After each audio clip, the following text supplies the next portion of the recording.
It's more and more kids today are constipated than probably ever before. But I guess I never really paid attention to it until it hit our family.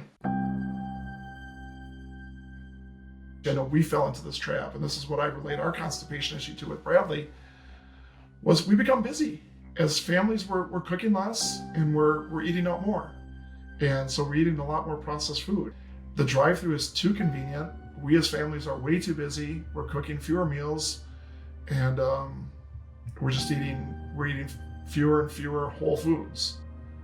And we knew we were dealing with constipation, and so I said to Amy, and I'm like, this is a problem. We need to resolve these issues. And my wife the whole time, bless her heart, she knew that the MiraLAX was an issue because she had been at home with Bradley, and she only administered enough to really get him to go to the bathroom. And so she was kind of using a small dose.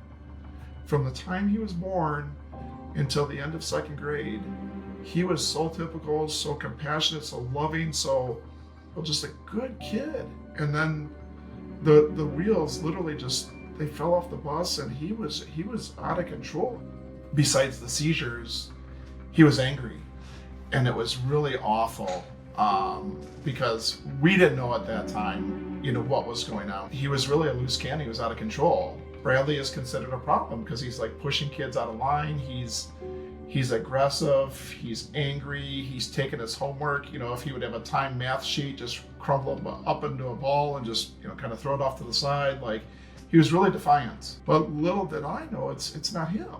It's really, he's having a reaction to this medication that is really causing some family issues, and me and Amy to have some tougher discussions about how we raise our child. And our family was spiraling, down this dark hole, and there was really no end in sight. Where are we going with this, and how do we get not only our child back, but how do we get our family back? At the time, there were only 167 adverse effects that were reported for MiraLAX, and Jeff Ventura, again from the FDA, had said that all of those were similar to ethylene glycol poisoning. So even if it's less than 200, or if it's 2, or if it's 5,000, it doesn't matter. If they're all showing the similarities of ethylene glycol poisoning, I would think that we would have to kind of pause and say, hey, we need to take a really, really hard look at this. And my wife, she brought it up to the doctor's team, or the medical team, and brought it to their attention, like, hey, we don't want to use anything that contains polyethylene glycol. Well, the medical team then wheels in a cart that shows us a video. It talks about the serious issues with constipation and about why it's important to use this polyethylene glycol. And they said to my wife, this is really all we use in the hospital. So they're selling this to us 100%, saying, hey, either take this or go home.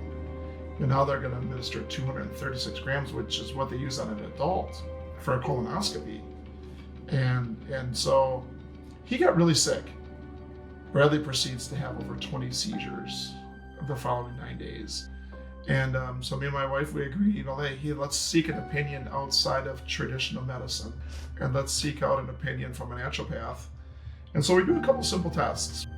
His glutathione was greatly reduced, and glutathione is a key antioxidant for us, right? And the stool analysis then showed a concerning level of lactobacillus. Lactobacillus was 0. And so we started this protocol of these supplements, and the changes were immediate, and they were noticeable. And now the data is starting to come out on MiraLAX showing that, hey, MiraLAX upsets the microbiome. And I think that should be a message for every parent that has a kid on MiraLAX, to be honest with you, and because it's something we live through. I worry about the parents out there that they don't know that their child is having a reaction to MiraLAX, because the medical community tells us all the time, hey, this is safe, it's effective. We give it like it's water. And I know as parents, and shame on us, but I'll admit to this, we probably didn't read the label. And because I think I would have done at least maybe some more research, but I really trusted our pediatrician, and I try, because these guys are the professionals, right? Even though it was the urologist that originally prescribed the MiraLAX to us, I trusted the medical community because, gosh, they go to years of school. They're the smart ones. They know everything, and they know what's right for my son. And they were 100% wrong.